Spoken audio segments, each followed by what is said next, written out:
अस्सलामुअलैकुम। अच्छा जी, अब परदेस में फिर आज वीकेंड पे दिल करा या के हलवा पूरी खाएं। तो अब ये लाहौर होता तो जाके खा लेते या मंगवा लेते।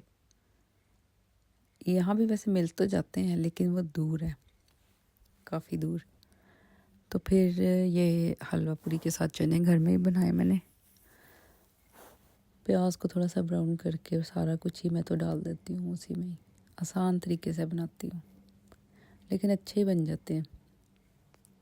इस तरह सारे थोड़ा सा मसाला बना के, सिर्फ प्याज डाल के मसाला बना के, नमक मिर्च हल्दी का, और उसमें चने और आलू डाल देती हूँ और फिर अचार डाल देती हूँ। अचार से उसका जो है ना टेस्ट बहुत अच्छा आ जाता है।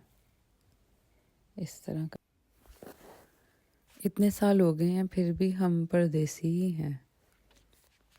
हमने अपने आप को परदेसी बना लिया, चाहे कोई फ़र्क नहीं पड़ता कितने साल गुजर गए हैं ना। वो पाकिस्तानी खाने हमारे दिल से जाते हैं और ना ही पाकिस्तान। बस हम यहाँ पे भी वो खाने कर कर के ना, बना बना के, याद कर कर के तो रहते हैं।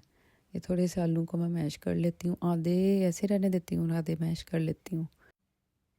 ये मैंने ना शॉर्ट वीडियो बनानी शुरू की है यहाँ की लाइफ के बारे में। मेरी बाकी वीडियो भी जाके देखें और लाइक करें, वो भी मैंने बड़ी मेहनत से बनाई।